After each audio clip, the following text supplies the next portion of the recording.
Last week at North Wassup Speedway, we saw massive tire fall off, massive tire strategy, bumping ones, beating Bane, and late race drama to Logan Williams that cost him his third win in 7 races. Instead, it was his teammate, LeBron Ayers, getting his second win in 3 races.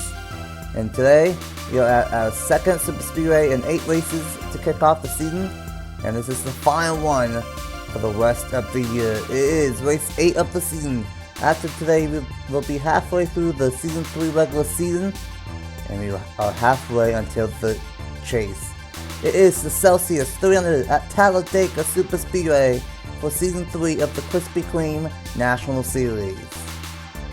What's up, everyone? It's your boy Race 97, aka Nathan Stapleton, and welcome to Talladega Superspeedway, the second Superspeedway race on the season, and the final one until next year for the series. But this is gonna be a fun one. 28 laps on tap, and like I said in the intro, after today we will be halfway through the regular season. 8 races down, 8 races to go until the 8th race chase at the end of the season.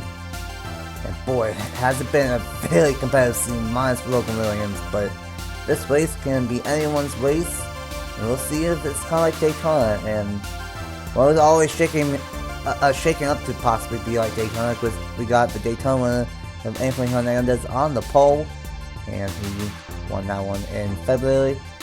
And we got the driver of the number 21 in the JBL Cup Series. We got Andy Miller up here in the booth finally this year, and welcome to Talladega.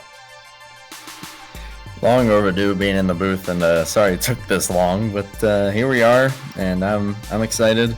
Nathan, I know I was able to get you in the booth for one of the TDO races over on AG's channel, which that was so awesome. I've been hoping to call another race with you again, and circumstances just kept not allowing for that, but we're finally making it happen, and we're going to have some fun here at Talladega. I mean, how can you not have fun at Talladega? It's super speedway racing. Everybody's got a fair shot at it here. Even if some guys may be favored, it's still anybody's race, and anyone can get up there and lead laps. And all you got to do, though, is lead that final one, and you'll be able to emerge a winner. And we'll see if anyone's going to be able to take advantage of that. Maybe try to continue to eat into Logan Williams' lead, and try to really tighten things up going forward in the points. But pack racing is going to be the name of the game here, and I'm excited. Absolutely, Talladega is going to be very exciting, and it's going to be exciting to see how this plays out, and to see how the Cup Series race does as well, because we saw it a little bit last year in the Cup side, but the lanes are a lot closer than last year in both series, and it's going to be interesting if it ends up being a cycle, again like it always has been, or if we end up seeing some drivers with the lanes being in play, and maybe some of them can dominate. But of course it is Talladega 2-3, and then 4 wide it will probably be the death shot here at this place, and that could be bad, it could be big, and we just have to wait and see what ends up happening. The second race of the weekend, yesterday we had the Birthday Bash, now is the Krispy Kreme National Series. Later tonight is the Autism Awareness 500, where we take the restricted plates off of the 2014 Cup cars, and then of course tomorrow is the JBL Cup Series. But here is the point standings. 7 races in, and after a wild race at North Wassup last week, Logan Williams is still the point leader, but it has been cut down almost in half from what it once was due to the outcome of last week. And Chris Jericho is still in second, minus 24. Jordan Stout is in third, minus 33. Avery Alvarez is in fourth, minus 36. Ben Watson is in fifth, minus 38. William Ayers, now 2 wins in the last 3 races, is in sixth, minus 41. Nick Lopez cut down getting top 15 wins, but not top 10 wins. Finally got his first top 10 last week, and now he's inside the top 7 in points, and 7th and 46 points behind. Colson Miller and Roberto Crouch are both tied for 8th, minus 50. And then Caleb Bowles is in 10th, 2 points above the qualifying, and he is 56 points behind Logan Williams. And Honestly, that's a disappointment for Cables because he's had top 3 speed all year, but he had a lot of bad luck. And then as of now, it would be basically the top 2 outside of the standings would get in. Is 10th, is 11th to 20th for the wildcard scenario. When Alexander has wildcard number 1 with that win. And then based off of points, Wandwine has wildcard number 2. But it is still very, very close throughout the entire field, except for Logan Williams, who has a 24-point lead. But on the pole here today is the Daytona winner in the National Series, sits 25th in points, and he's a good one. He's kind of not been up front since Daytona, but this is something that could change his season around once again. Anthony Hernandez on the pole in the Celsius car for the Celsius 300, and alongside is Roberto Clemente Jr. in the number 7. Brianna Beagle in the number 35 was strong at Daytona and has a strong start once again. Logan Williams starts 4th. The season 2 champion of Eric Monaco, who's had a up and down season, and he starts 5th here. Carlos Miller in 6th, Bronson Minnick in 7th, and the number 92 of Howard Anderson Jr. The 48 of Benny Watson, and then the Darlington of Jordan Stout rounds out the top 10. And I'm gonna give you the spotlight here, Andrew. This is a tough track to pick a winner, but 36 drivers, 28 laps. Who do you think will win the Celsius 300? I mean, thankfully you do a full pace lap, so I have a moment to think about this. But what I will say is I'm willing to bet that the winner of this race will be either 2nd or 3rd on the inside lane on the last lap. That is going to be my prediction. Exactly who that is going to be up for debate. But if I'm going to throw a dart at a dartboard and who's going to win this thing, let's see. You know what? I'm going to go with someone who I saw on the entry list here and as a winner on my channel way back when. I'm going to go with the 07 of Ryan Kendall, because why not? That's a bold pick. Ryan Kendall, one of the OGs from way back in the day, trying to find him here. He's still deep in the field in this number 07 for SS Greenlight, but he's had a very solid season. Not too bad for being out of the car for a while. He's 29th, but he's had some standout performances throughout the season, but has had bad luck, and that's happened to a lot of people, unfortunately, this season, where they have good ones going and they just have bad luck. And one of those has been Caleb Blow, sits 10th in points. He could be top 3 in points, honestly. He's had the speed for it, but he's not the ones to capitalize on that. And it's going to be interesting what ends up happening here today. Race 8 of the season. After today, it will be 8 races to go in the regular season. And starting at Pikes Peak, we will have the race to the chase standings before the race starts during the pre-race. So it's that time of year. It's late April, almost May. May's going to be awesome here on the channel. And then that rolls into a busy summer in the race to the chase. But it is the race at Talladega, Alabama, and it's Anthony Hernandez and Roberto Clemente Jr. on the front row. And we're green flag racing for the 8th time in the 2025 Krispy Kreme National Series season, and we are green flag racing for the Celsius 300.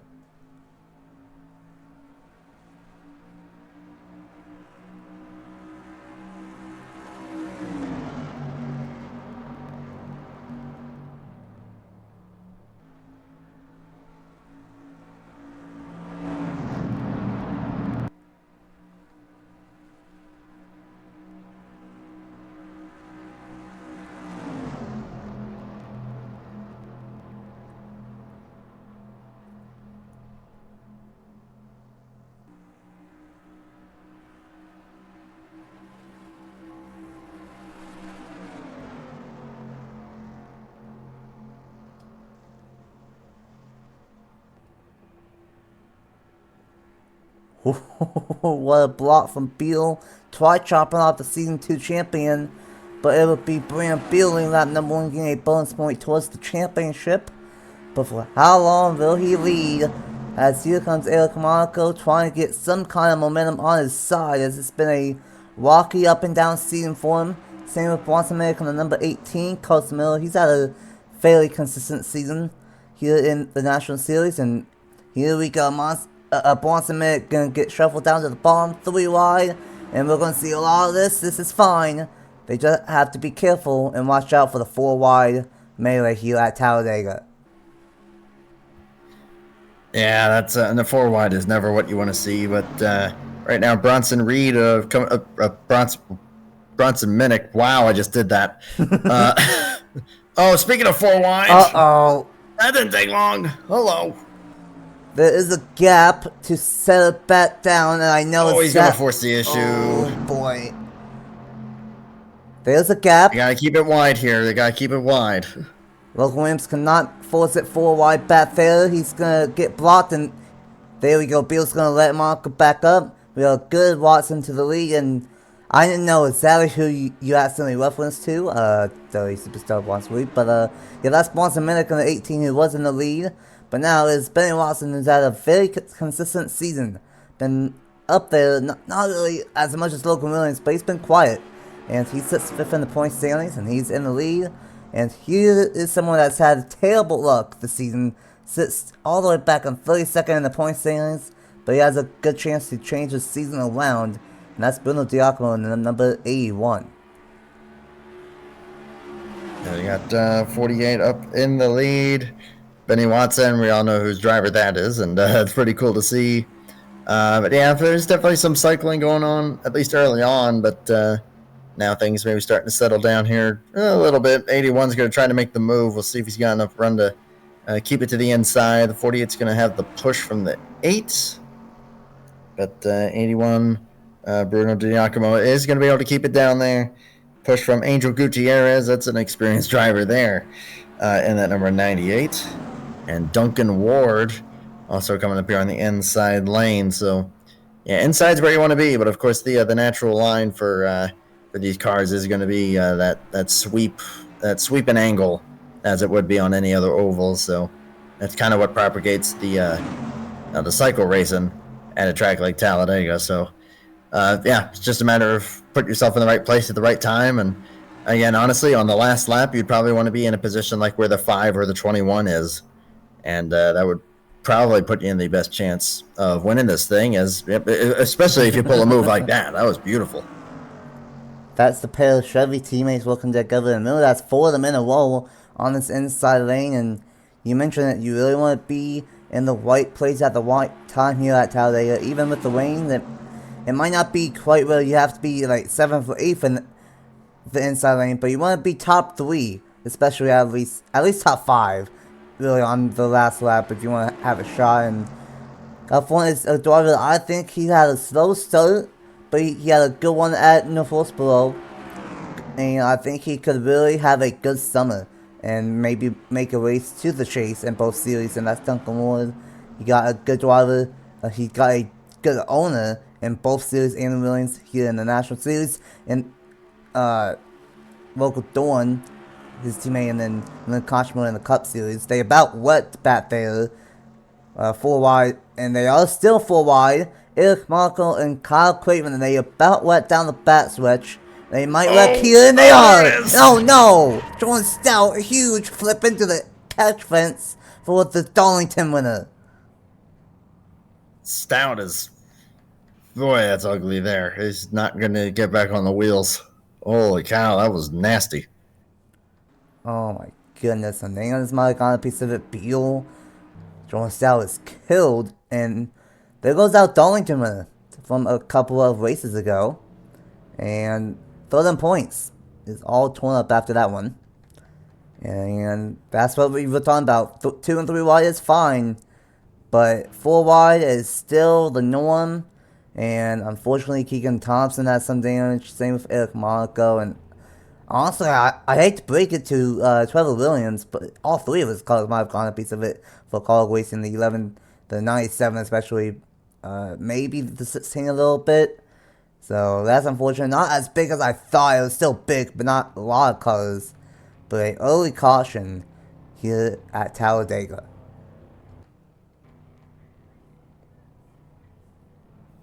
Yeah, not what you want to see, but Yeah, I hate to admit, I kind of saw it coming with how much looked like there was some pinching going on there on the corner exit between the two cars on the inside. Can't remember who they were exactly. I think the 11 was one of them, but yeah, I just saw it coming. It was like, oh, they're getting closer and closer, and it was like the contact was inevitable after a point, and unfortunately, it is going to take out a few guys.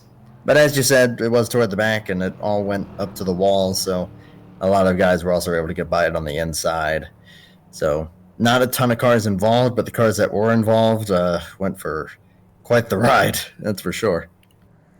Oh yeah, that is unfortunate for Jordan Stout, and we're on a bad streak. Hopefully we don't see this here in the Ultimate Momentum 500 tonight and the Cup Series tomorrow, but we had a flip and a slide yesterday in the Birthday Bash at Indy, and we had one here in the National Series. So let's quickly see what happened. We have the first caution of the day, and we will get back to the restart in the Celsius 300 with Juan Garcia as the race leader.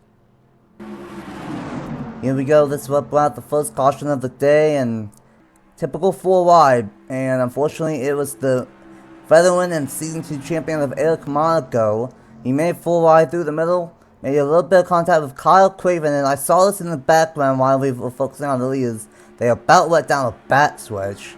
They kept it straight there, but then the typical turn 4 trouble spot, he let Talladega strike, and unfortunately, right here, the number 26 of Chris Moultons slides up the racetrack, and nowhere to go for the 97, 15, 11, and the 14, and Jordan Stout goes for a wide here at Talladega, and he's had a bad couple of days. He was part of the crash yesterday that sent Joe Witkowski up in the air, and now he is the one that gets upside down and slides on the roof. So, a tough couple of days for Jordan Stout, but a wild crash. We also saw the 31 of Alexander Rowe and Beal slide down to the inside.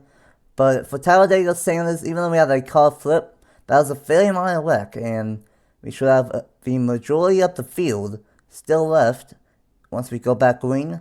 But tough break for fourth, Al Darlington from a couple weeks ago, and third in points, Jordan Stout.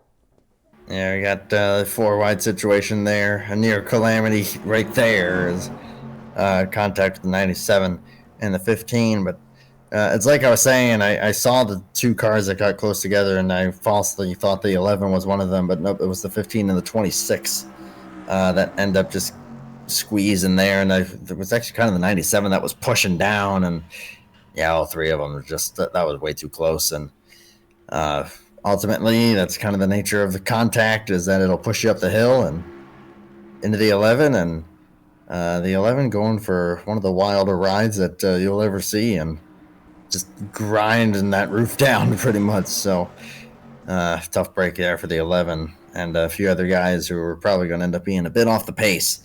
We'll see if that ends up being the case or not. But yeah, how about that? Number 9 out in front.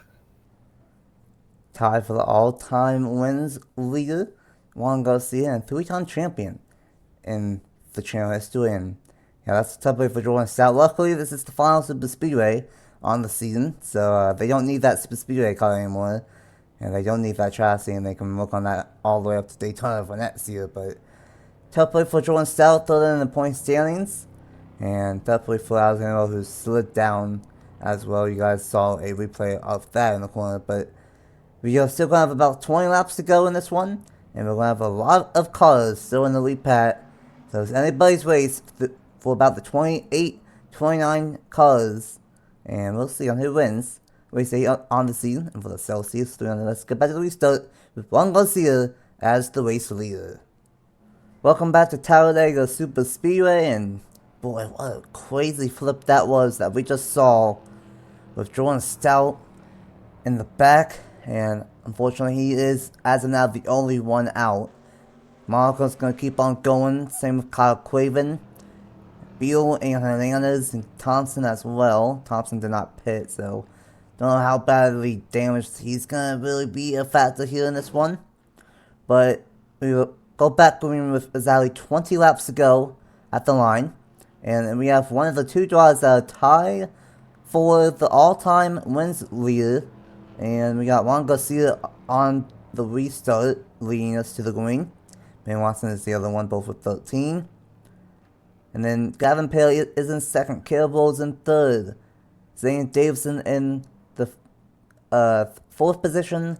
Nick Lopez, Duncan Ward, Angel Gutierrez, Eli Bright, Bruno Diacomo, and Alan Abel is going to round out the top 10 here. Luckily, I don't think that crash really had a lot of colors involved, so we should have about 30 colors still in the lead pack once we get back to the restart. But that's Talladega, and very unfortunate. Last year we saw a flip with Ronald Kennington in the Cup Series, and once again we see a flip here at Talladega. That is just a known fact here. But it would be Juan Garcia and Gavin Paley on the top 2 spots, and it's going to be a 20-lap sprint to the finish here.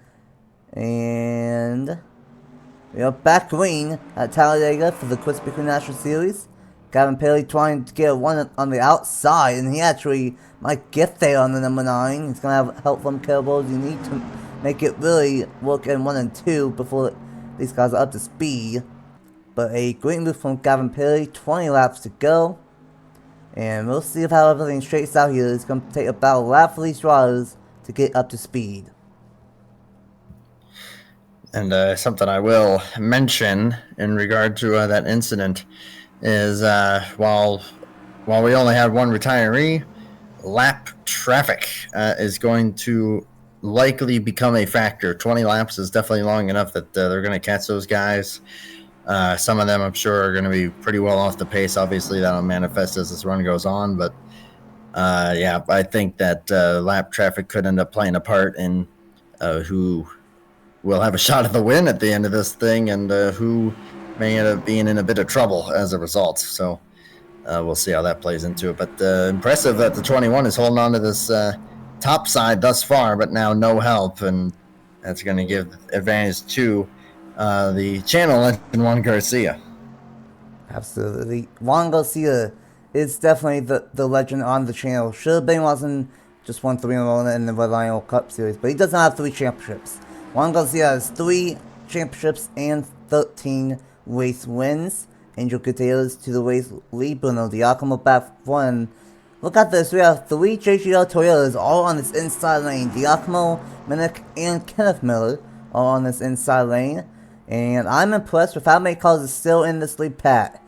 It is majority of the field, I want to say, all the way back to the 42, 28 colors, so, and maybe even 29. I think we got 29 colors still in this lead pack, so that is the majority of the field still going 29 out of 36. You love to see that. However, I think some of these guys back here are slow. And oh yeah, Monaco's really slow, 163. Chris Mullins, 163 as well. We might have to DQ them to like 7-8 seconds off the pace. That is one thing I'm gonna start doing here. And that might be a factor. So tough break for those two. But crazy stuff up front as is Toyota 1-2. I totally forgot that you even have that ability to DQ guys, but honestly, yeah, there are definitely situations that could call for that, and when it's a massive speed difference like that, I definitely think that could call for it. So, of course, that will be up to race control, but yeah, Yeah, there's a limit. 15, 20 miles an hour, that's okay, but these guys going 190 here today, and some of those guys in the back are going 160 barely, so I don't like doing it, but after Daytona, I kind of figured, might as well just do it for the super speedways, and unfortunately, we might have to do that to the 97 and the 26 here this lap, so sorry to Eric Monaco and Chris Mullins, but this is ultimately trying to preserve a finish that will be watchable for you guys, and meanwhile, is a Toyota 1-2 still. Minnick and Kenneth Miller. It's been a struggling season for Chokers Racing here in the National Series side. Not really as much in the Cup Series. They've been really consistent. But 1-2, Carson Miller in third. And how about Bradley Weeman in the fourth position? As here comes Carson Miller with a slingshot move. And he's going to help from Philip Torres and the 92 of Harley Anderson Jr. And oh no! Bullcrown Jr. just blew an engine! Oh! Let's go check up a lot of guys. Well, remember when I tried saying that to try and preserve a finish? Well, that goes out the window now, because Crown Jr. has another bad race in a row here in the National Series. And if we don't get a caution, that's going to basically end a lot of drivers' shot at this race win. And unfortunately so, unless they're somehow able to group back up, but I don't think they're going to be able to do that with a field like this. But hey, we're still got a good group of guys up here in it, all the way back to the 39. I think the 39 should be able to close back in and be in it with a chance, as more race cars are going past my own window. But sorry about that. But yeah, this is going to be a different race now with a smaller pack like this. Absolutely. It's very unfortunate that ended up happening basically a lap after I said I wanted to get rid of the lap cars that were 30 miles an hour off the pace to preserve the finish, and that ends up happening. But we will still have some lap traffic. Don't know if we will catch up to him in time of Keegan Thompson, especially only really Keegan Thompson. We only have 9 cars in this lead pack now, and able 28 into the draft. Charlie Davenport and Benny Watson 22 car tandem. Chris Sherrill and Mark Garcia are 20 catch up. And then same with the 21. I will say we do have these guys back here of about 6 cars, and then about 7 cars back here. So there's not a lot of time. There's still 13 laps to go. Now Bradley Wayne just had an issue. My goodness. And now he just had a tire go down. Wow. This is... Oh my gosh, it separated the pack even further. Oh my goodness. And meanwhile, you cannot stop this guy. Logan Williams, back to the lead in the Krispy Kreme National Series. I looked at the stats after the first 7 races. He is by far the laps lead of the laps led the leader, and it's not even close. That's not super surprising. But hey, he wants revenge after the last race, which did not go his way, and lost a lot of points. Albeit, yeah, he still got a comfortable point lead. But when you're riding high like that, and then all of a sudden it falters like that, you're like, oh, that's not good. So I know that he's probably thinking that he wants to try to get some of that back. And regardless, unless we get a caution, I mean, at this point now, he's going to finish no worse than 9th. So he's in a great spot here to do just that and gain a lot of those points back. Absolutely, and assuming he doesn't have a mechanical issue or a tire go down himself, he's going to get another top 10, and that'll be 7 out of 8 races for him to get a top 10.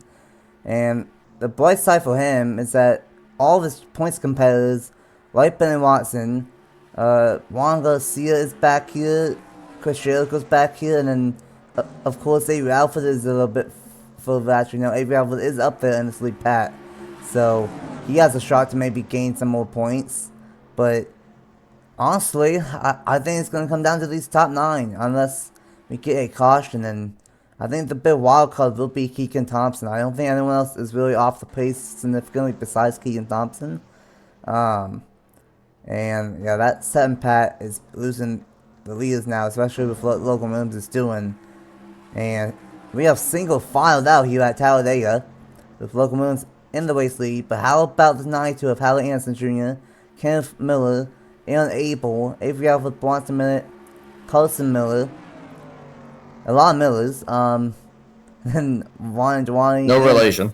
And then one out of the top 9 in the lead pack is Philip Torres. But I will give a shout out. Charlie Davenport. He is dead last in points, but he shouldn't be. In every test race I do, he's up front. And oh no, no. What is So sorry. Not my guy. There goes the cup owner. He's exploded the motor, and now that leaves only 8 cars. In this race? Oh my goodness! You know, this happened last year in the truck race. It was a caution-free race, and there was just a ton of mechanical issues. We didn't have a caution-free race. We had one early on, and now we keep on having mechanical issues. There was 3 Joker's Racing cars up front. Now there's only 2. This could be a big opportunity for points a minute. But back to Charlie Davenport, last in points. He honestly shouldn't be. Great one inside the top 10, even though he's not in the league draft. But he might be, as hello Keegan Thompson in the number 14. Ooh, this could separate things even further depending on where they catch him. 44 is doing a great job of holding this race lead, but, well, looks like they're probably going to catch him on the straightaway, which will be the more optimal place to catch. Well, unless they... Oh, okay. We go to the outside. I wasn't quite ready for that, but... Oh, that's an awkward spot for some of those guys, but... I think they should sort it out, unless... Oh, the 20... Nope, not going to hang out the 24 there, so... I think they all should still be in each other's draft and should be able to close back in these final 7 or 8 laps. This is very odd. This is almost reminding me of way back in the day, where everyone would just be so spread out in like the A's, for example, and this is what this is reminding me of, with a mix of the lap car of Keegan Thompson, but majority of all the mechanical issues that we have seen. And we'll see. We're about half a track away. As, oh my goodness, the slingshot move from Carson Miller on the point lead of Logan Williams. It's going to be interesting on how this one shakes out. Definitely a real race. We saw this last year in the Truck Series race with all the mechanical issues. And once again, it has struck again. But it looks like these guys will catch back up. We will have an 8-car pack again. And we'll see the twine, but I don't think they're going to really be able to do much. Still, going to be a great one from Davenport finally to get a top 10 here today, most likely. But 7 laps to go. And now Carson Miller is in the race lead with Logan Williams and Avery Alford right behind. Avery Alford, another driver that you can never, ever count out of these things. Yep, we got everybody pretty much back on top of each other. Yeah, the 51 saw the opportunity and took it. But now the 44, oh, nice move there. It's going to look to do the exact same thing. Oh, man, that 44 is looking awfully strong. It's going to take another slingshot move like that 51 got in order to get him.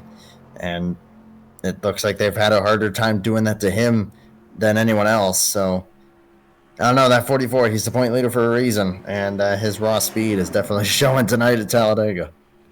Oh, yeah, without a doubt. He's been one of the fastest cars all season.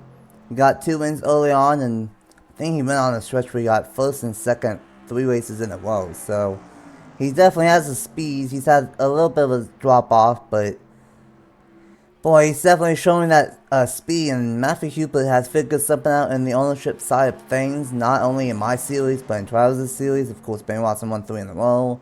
And Joe Wachowski's World Cup Series, Visual Motorsports is doing good. So, Hubert has figured something out with the ownership side of the reins.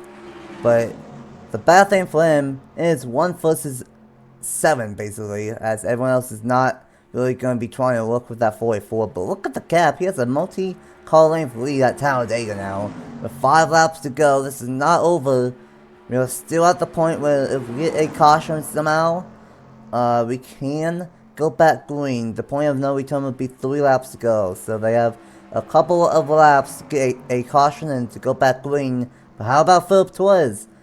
Jack Haas won the Daytona 500 when he was on the booth for 23-11. Now he's trying to get a Talladega win in the National Series with Philip Torres. Wasn't quite able to get to the quarter panel of the 44. Just came up just a little bit short of that. But, yeah, he's looks like he's got a good car as well. He's been able to slice and dice his way forward here slowly. Let's see. I got Haley Anderson Jr. up here. And 39. Still can't count them out. But, man, you're absolutely right. That 44 was able to get a couple car length lead, which may seem like it'll hurt. But, man, if you're able to pull a gap like that, that means that you've got something to figure out in that car. And yeah, 92 thought the 24 waited too long there, and is going to try to make that move. But the more they do that, the more it's just going to help that 44. One of them is going to have to, like I said, get that slingshot on the back stretch. I think the back straightaway is going to be the place that they're going to have to do it. Or maybe right now, Halley Hansen Jr. has a 1, but Carson Miller, I think Carson Miller might be the second best caller in this League 8 college draft at the moment. It's going to be 3 laps to go. Logan Williams trying to get his third win on the season. But Carson Miller, he's trying to continue his very consistent season. He only has 3 top 10s. He does not have a top 5 yet. He's basically guaranteed a top 10 as nothing happens in the final 3 laps. But he wants more than a top 10. He wants a race win here today. And he might be able to get Boston Minute all over the back bump, but Minute is going to try and make it 3 wide for the race lead. Oh, that's big there. But that's going to give the momentum to the 51. And, oh, that's big there. A little closer between the 51 and the 18. And now the 51 gets clear. The 44 on the outside. That is not what Logan Williams needed there. Uh-oh. Got more lap traffic. And that's William Beelan in number 35. That's not what the field wanted to see. And 2 laps to go. Lap traffic's going to be a factor here. But luckily, oh no, we also have the 28, but I think he's going to be up to speed as he just had a tire go down. But how about this? Carson Miller, 8th in the point standings. The 92 of Halley Hansen Jr. is all the way back in the 33rd position in points. Philip Torres is all the way in 28th. Boston Minnick is all the way in 35th. So many drivers deep in the point standings. Kenneth Miller is in 31st. So many drivers deep in the point standings. Need a good one. Getting it. Logan Williams is getting held up. He's out of it. Coming to the white flag at Talladega. And it's going to come down to Carson Miller, Halley Hansen Jr., Philip Torres, Boston Minnick, and Kenneth Miller. 4 out of the top 5 are deep in the points. Final lap here at Talladega in the power lane. 1 to go in the Celsius 300. Make a break time. You get your run here on the backstretch, or that's it. These top 4 have a shot. This is not what I thought this race would be, but mechanical failures happen.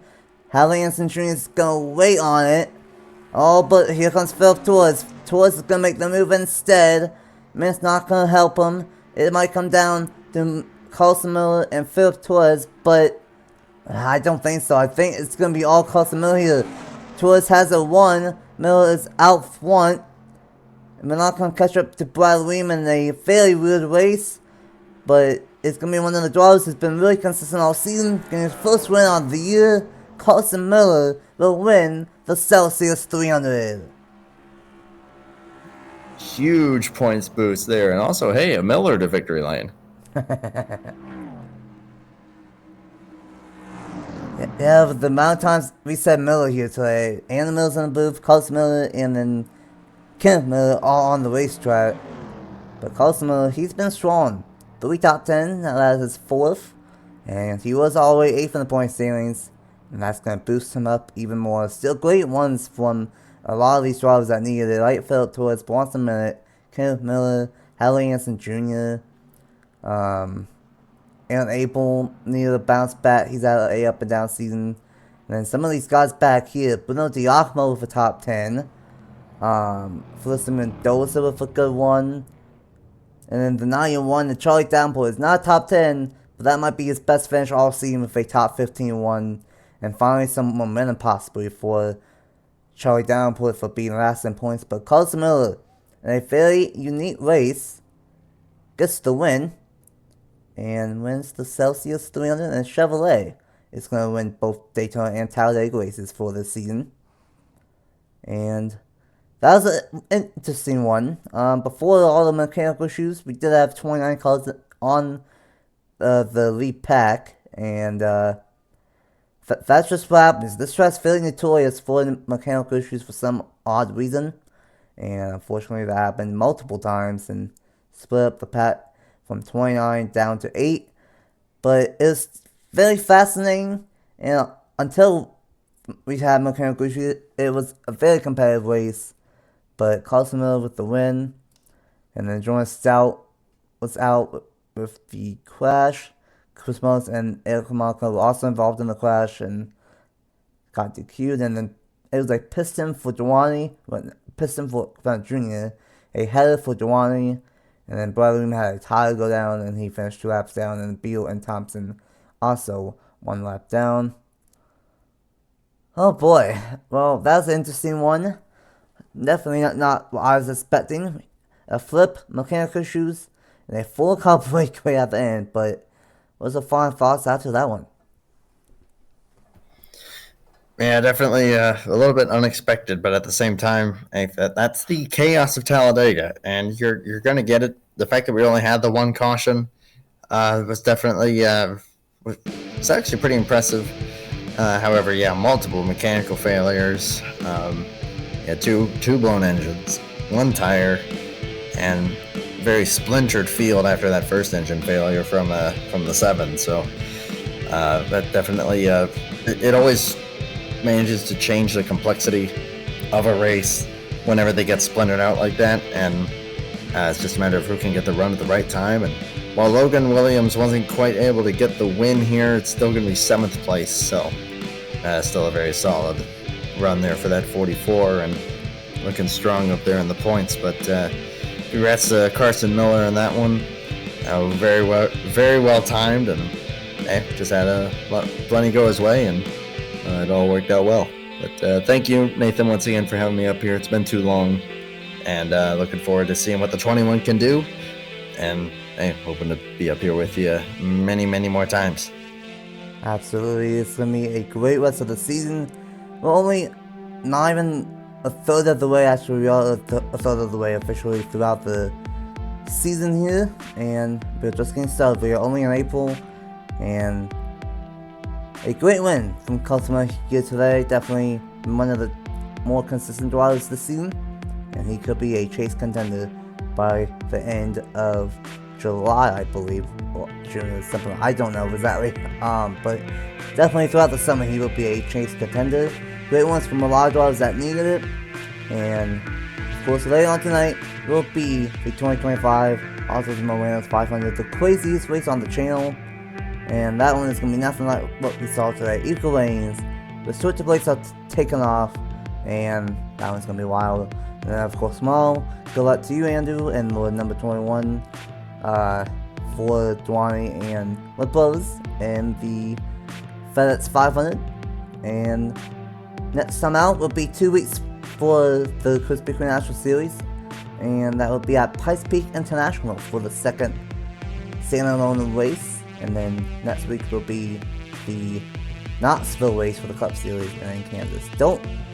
Just because of what I said at the end of the Cup race, I did it out of order. I didn't know the schedule. Knoxville is next week, and then Pikes Peak is 2 weeks for the National Series. But the race to the chase is officially on. 8 races down, 8 races to go. And congratulations to Carson Miller on getting the race win here today in the Celsius 300. The points will be at the end of the video, and we will see you guys 2 weeks time at Pikes Peak in Colorado.